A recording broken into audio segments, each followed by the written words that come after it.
Commission से मिली। हम लोग इलेक्शन कमीशन के आभारी हैं कि उन्होंने शॉर्ट नोटिस पे हमें मिलने का समय दिया।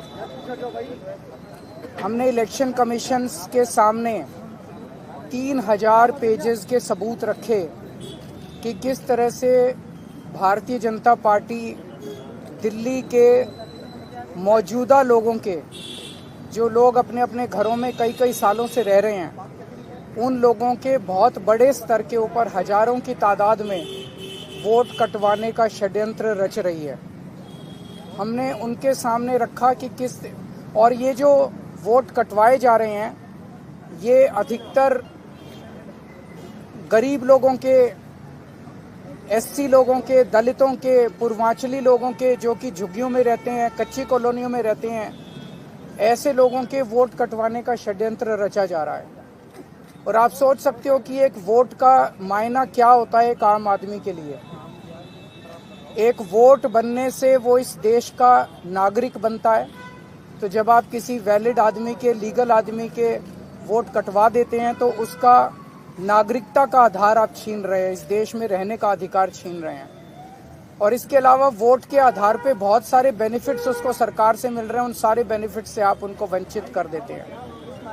हमने आज चुनाव आयोग के सामने रखा कि कैसे शाहदरा में बीजेपी के एक पदाधिकारी ने चोरी छिपे 11,008 वोटर्स की लिस्ट कटवाने के लिए चुनाव आयोग को दी और चुनाव आयोग ने चोरी छिपे इसके ऊपर काम करना चालू कर दिया। हमने उनके सामने रखा कि किस तरह से कई विधानसभाओं में, जनकपुरी में 24 बीजेपी के कार्यकर्ताओं ने 4,874 वोट काटने के लिए आवेदन किया है। तुगलकाबाद में 15 बीजेपी के वर्कर्स ने 2,435 वोट काटने के लिए आवेदन किया है। तुगलकाबाद के एक पोलिंग बूथ की तो कहानी बहुत ही अजीबोगरीब है। बूथ नंबर 117, इस बूथ पे 1337 टोटल वोट हैं। उन 1337 में से 554 वोट काटने के लिए दो लोगों ने अप्लाई किया। 554 वोट, यानी कि एक ही बूथ के 40% वोट काटने के लिए आवेदन किया इन लोगों ने। पालम में 9 बीजेपी के कार्यकर्ताओं ने 1641 वोट काटने का आवेदन किया है। राजौरी गार्डन में 6 बीजेपी के कार्यकर्ताओं ने 571 वोट काटने का आवेदन किया है। हरिनगर में 4 बीजेपी के कार्यकर्ताओं ने 637 वोट काटने का आवेदन किया है। करावल नगर में 2 कार्यकर्ताओं ने 3,260 वोट काटने का आवेदन किया है। मुस्तफाबाद में एक ही व्यक्ति ने 534 वोट काटने का आवेदन किया है। हमारी मांग थी कि ये मास डिलीशन बंद किया जाए। अभी समरी रिवीजन चुनाव आयोग ने किया है, मास डिलीशन बंद किया जाए और जिन जिन लोगों ने इस किस्म के आवेदन किए हैं उनके खिलाफ एफआईआर दर्ज की जाए। चुनाव आयोग ने मोटे मोटे तौर पे 3-4 हमें आश्वासन दिए। एक तो ये कि कोई मास डिलीशन अब चुनाव के पहले नहीं किया जाएगा। दूसरा ये कि अगर कोई भी डिलीशन किया जाता है तो वो लिस्टों के आधार पे नहीं किया जाएगा। किसी को भी अगर डिलीशन कराना है तो उसे फॉर्म 7 भरना पड़ेगा, उसी के आधार पे डिलीशन होगा। और अगर चुनाव आयोग तय करता है कि कोई डिलीशन होना है तो उस पर पहले फील्ड इंक्वायरी होगी और फील्ड इंक्वायरी में बीएलओ जो है वो अपने साथ बाकी पार्टियों के पदाधिकारियों को, रिप्रेजेंटेटिव्स को भी साथ लेके जाएंगे। तो सभी पार्टियों के रिप्रेजेंटेटिव्स के साथ फील्ड इंक्वायरी होगी और उस फील्ड इंक्वायरी के बाद ही किसी का नाम काटा जाएगा। ये बहुत बड़ा आज एश्योरेंस है चुनाव आयोग का। अगर ऐसा होता है तो हमें लगता है कि गलत डिलीशन सारे बंद हो जाएंगे। एक और बात कही गई कि अगर कोई एक आदमी 5 से ज़्यादा डिलीशन के लिए अप्लाई करता है तो उस मामले में एसडीएम को खुद फील्ड इंक्वायरी के लिए जाना पड़ेगा और उस फील्ड इंक्वायरी में बाकी पार्टियों के लोग भी साथ जाएंगे। हमने जब इंसिस्ट किया तो चुनाव आयोग ने भरोसा दिलाया है कि जिन लोगों ने फर्जी डिलीशन के लिए अप्लाई किया है उनके ऊपर एफआईआर करने के ऊपर चुनाव आयोग विचार करेगा। तो मुझे लगता है कि काफ़ी सकारात्मक मीटिंग रही चुनाव आयोग की। जो आज एश्योरेंसेस चुनाव आयोग ने दिए हैं, अगर ये सारे एश्योरेंसेस पूरे हो जाते हैं तो मैं समझता हूं कि दिल्ली के लोगों को फिर मास डिलीशंस की जो एक चिंता है वो चिंता करने की जरूरत है। FIR संज्ञान में खुद से लेके चुनाव आयोग करेंगे, आप लोग की तरफ से किया जाए? हमने सारा डेटा, मैंने कहा 3000 पेजेस का डेटा हम देके आए हैं। सर आपने कोई नाम सुझाया है जिनके खिलाफ होनी चाहिए FIR? वो सारे जिन जिन लोगों का, एक तो शादरा के BLA बीजेपी का जो BLA उसके खिलाफ होनी चाहिए, और दूसरा जिन जिन लोगों ने जिन जिन विधानसभाओं में गलत डिलीशन के लिए दिए वो सब नाम हम देके आए हैं। सुप्रीम कोर्ट में जो जाने वाले हैं सर पवार, ये दिल्ली वाला मसला भी आप उसको सुप्रीम कोर्ट में ऐड करेंगे? किसमें? ये डिलीशन वाला जो मुद्दा है सर, सुप्रीम कोर्ट जो बातचीत हुई थी सुप्रीम कोर्ट में जाया जाएगा, पूरा मामला महाराष्ट्र में जो हुआ वो उसमें ये वाला इंक्लूड है, ये नहीं। सर आज आपने फिर से क्लियर किया कि दिल्ली में गठबंधन नहीं होगा, थोड़ा उसको बोल दो। बस नहीं होगा।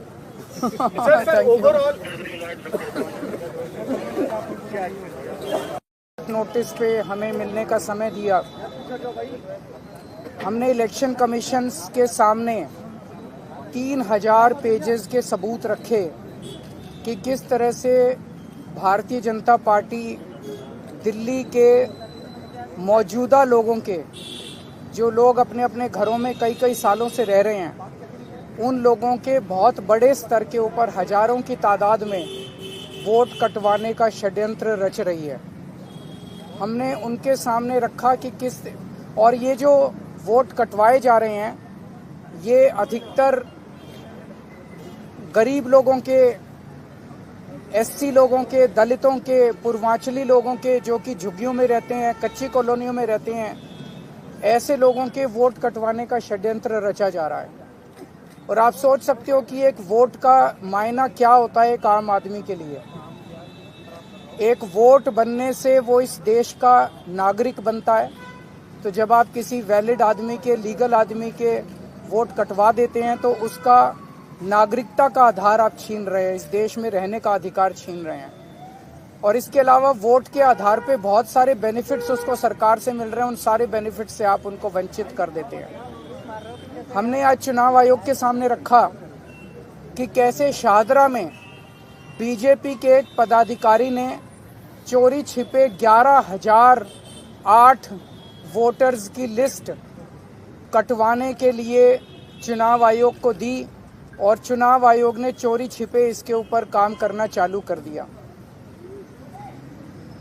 हमने उनके सामने रखा कि किस तरह से कई विधानसभाओं में, जनकपुरी में 24 बीजेपी के कार्यकर्ताओं ने 4,874 वोट काटने के लिए आवेदन किया है।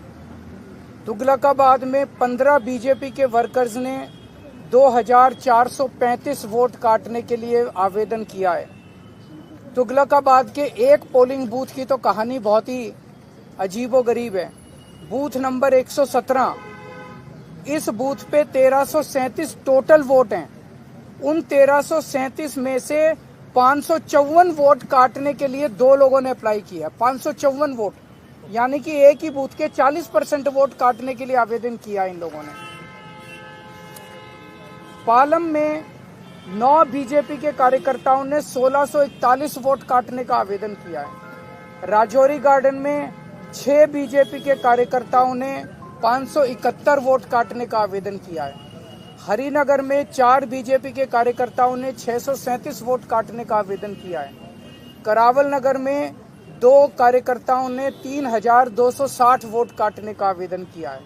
मुस्तफाबाद में एक ही व्यक्ति ने 534 वोट काटने का आवेदन किया है।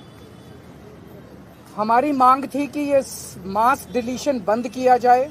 अभी समरी रिवीजन चुनाव आयोग ने किया है, मास डिलीशन बंद किया जाए, और जिन जिन लोगों ने इस किस्म के आवेदन किए हैं उनके खिलाफ FIR दर्ज की जाए।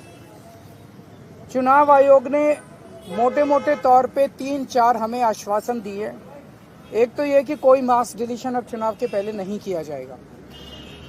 दूसरा ये कि अगर कोई भी डिलीशन किया जाता है तो वो लिस्टों के आधार पे नहीं किया जाएगा। किसी को भी अगर डिलीशन कराना है तो उसे फॉर्म 7 भरना पड़ेगा, उसी के आधार पे डिलीशन होगा। और अगर चुनाव आयोग तय करता है कि कोई डिलीशन होना है तो उस पर पहले फील्ड इंक्वायरी होगी, और फील्ड इंक्वायरी में BLO जो है वो अपने साथ बाकी पार्टियों के पदाधिकारियों को, रिप्रेजेंटेटिव्स को भी साथ लेके जाएंगे। तो सभी पार्टियों के रिप्रेजेंटेटिव्स के साथ फील्ड इंक्वायरी होगी, और उस फील्ड इंक्वायरी के बाद ही किसी का नाम काटा जाएगा। ये बहुत बड़ा आज एश्योरेंस है चुनाव आयोग का। अगर ऐसा होता है तो हमें लगता है कि गलत डिलीशन सारे बंद हो जाएंगे। एक और बात कही गई कि अगर कोई एक आदमी 5 से ज़्यादा डिलीशन के लिए अप्लाई करता है तो उस मामले में एसडीएम को खुद फील्ड इंक्वायरी के लिए जाना पड़ेगा और उस फील्ड इंक्वायरी में बाकी पार्टियों के लोग भी साथ जाएंगे। हमने जब इंसिस्ट किया तो चुनाव आयोग ने भरोसा दिलाया है कि जिन लोगों ने फर्जी डिलीशन के लिए अप्लाई किया है उनके ऊपर एफआईआर करने के ऊपर चुनाव आयोग विचार करेगा।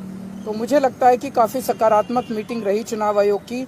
जो आज एश्योरेंसेस चुनाव आयोग ने दिए हैं, अगर ये सारे एश्योरेंसेस पूरे हो जाते हैं तो मैं समझता हूं कि दिल्ली के लोगों को फिर मास डिलीशंस की जो एक चिंता है वो चिंता करने की जरूरत नहीं एफआईआर पड़ेगी। संज्ञान में खुद से लेके चुनाव आयोग करेगा, आप लोग की तरफ से किया जाए? हमने सारा डेटा मैंने कहा 3000 पेजेस का डेटा हम देके आए हैं। सर आपने भी कोई नाम सुझाया है जिनके खिलाफ होनी चाहिए एफआईआर? वो सारे जिन जिन लोगों का, एक तो शादरा के बीएलए बीजेपी का जो बीएलए उसके खिलाफ होनी चाहिए, और दूसरा जिन जिन लोगों ने जिन जिन विधानसभाओं में गलत डिलीशन के लिए दिए वो सब नाम हम देके आए हैं। सुप्रीम कोर्ट में जो जाने वाले हैं शरद पवार, उसमें ये दिल्ली वाला मसला भी आप उसको सुप्रीम कोर्ट में ऐड करेंगे? किसमें? ये डिलीशन वाला जो मुद्दा है शरद पवार सुप्रीम कोर्ट में कल जो बातचीत हुई थी सुप्रीम कोर्ट में जाया जाएगा, पूरा मामला महाराष्ट्र में जो हुआ वो उसमें ये वाला इंक्लूड है, ये नहीं। सर आज आपने फिर से क्लियर किया कि दिल्ली में गठबंधन नहीं होगा, थोड़ा उस पर बोल दो। बस नहीं होगा।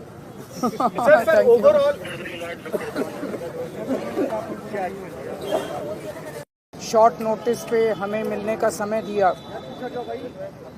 हमने इलेक्शन कमीशन के सामने 3000 पेजेस के सबूत रखे कि किस तरह से भारतीय जनता पार्टी दिल्ली के मौजूदा लोगों के, जो लोग अपने अपने घरों में कई कई सालों से रह रहे हैं, उन लोगों के बहुत बड़े स्तर के ऊपर हजारों की तादाद में वोट कटवाने का षड्यंत्र रच रही है।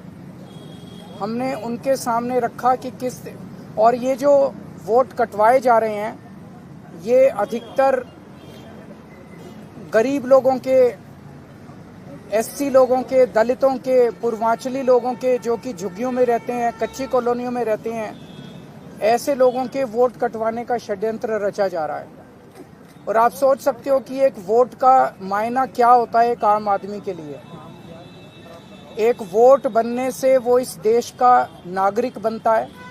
तो जब आप किसी वैलिड आदमी के, लीगल आदमी के वोट कटवा देते हैं तो उसका नागरिकता का आधार आप छीन रहे हैं, इस देश में रहने का अधिकार छीन रहे हैं।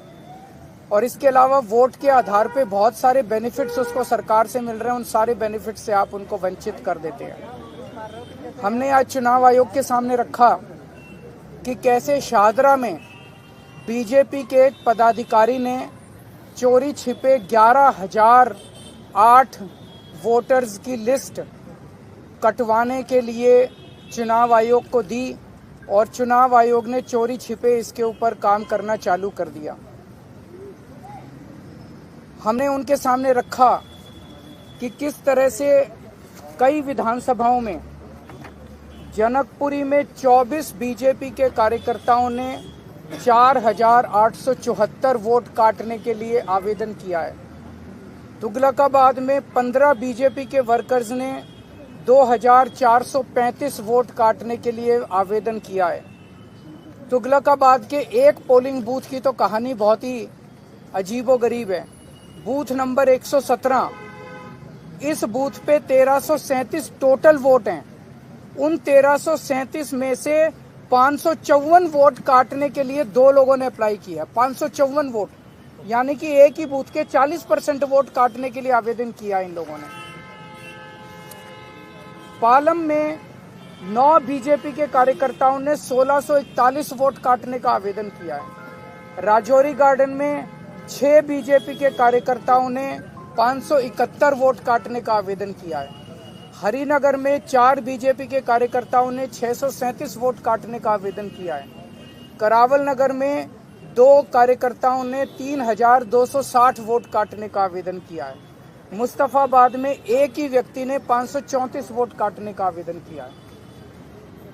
हमारी मांग थी कि ये मास डिलीशन बंद किया जाए।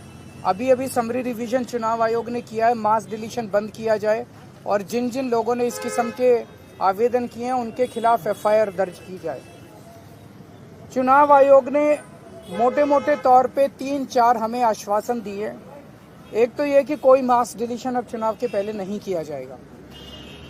दूसरा ये कि अगर कोई भी डिलीशन किया जाता है तो वो लिस्टों के आधार पर नहीं किया जाएगा। किसी को भी अगर डिलीशन कराना है तो उसे फॉर्म 7 भरना पड़ेगा, उसी के आधार पर डिलीशन होगा।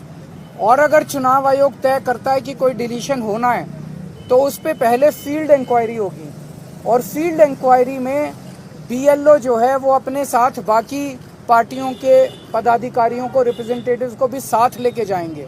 तो सभी पार्टियों के रिप्रेजेंटेटिव्स के साथ फील्ड इंक्वायरी होगी और उस फील्ड इंक्वायरी के बाद ही किसी का नाम काटा जाएगा। ये बहुत बड़ा आज एश्योरेंस है चुनाव आयोग का। अगर ऐसा होता है तो हमें लगता है कि गलत डिलीशन सारे बंद हो जाएंगे। एक और बात कही गई कि अगर कोई एक आदमी 5 से ज़्यादा डिलीशन के लिए अप्लाई करता है तो उस मामले में एसडीएम को खुद फील्ड इंक्वायरी के लिए जाना पड़ेगा, और उस फील्ड इंक्वायरी में बाकी पार्टियों के लोग भी साथ जाएंगे।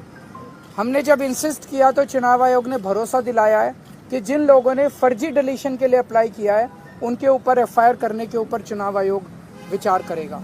तो मुझे लगता है कि काफ़ी सकारात्मक मीटिंग रही चुनाव आयोग की। जो आज एश्योरेंसेस चुनाव आयोग ने दिए हैं, अगर ये सारे एश्योरेंसेस पूरे हो जाते हैं तो मैं समझता हूं कि दिल्ली के लोगों को फिर मास डिलीशंस की जो एक चिंता है वो चिंता करने की जरूरत नहीं एफआईआर पड़ेगी। संज्ञान में खुद से लेके चुनाव आयोग करेंगे, आप लोग की तरफ से किया जाए? हमने सारा डेटा, मैंने कहा 3000 पेजेस का डेटा हम देके आए हैं। सर आपने भी कोई नाम सुझाया है जिनके खिलाफ होनी चाहिए एफआईआर? वो सारे जिन जिन लोगों का, एक तो शादरा के बीएलए, बीजेपी का जो बीएलए उसके खिलाफ होनी चाहिए, और दूसरा जिन जिन लोगों ने जिन जिन विधानसभाओं में गलत डिलीशन के लिए दिए वो सब नाम हम देके आए हैं। सर, सुप्रीम कोर्ट में जो जाने वाले हैं शरद पवार, ये दिल्ली वाला मसला भी आप उसमें सुप्रीम कोर्ट में ऐड करेंगे? किसमें? ये डिलीशन वाला जो मुद्दा है शरद पवार सुप्रीम कोर्ट में कल जो बातचीत हुई थी सुप्रीम कोर्ट में जाया जाएगा, पूरा मामला महाराष्ट्र में जो हुआ वो उसमें ये वाला इंक्लूड है, ये नहीं। सर आज आपने फिर से क्लियर किया कि दिल्ली में गठबंधन नहीं होगा, थोड़ा उस पर बोल दो। बस नहीं होगा। Thank you.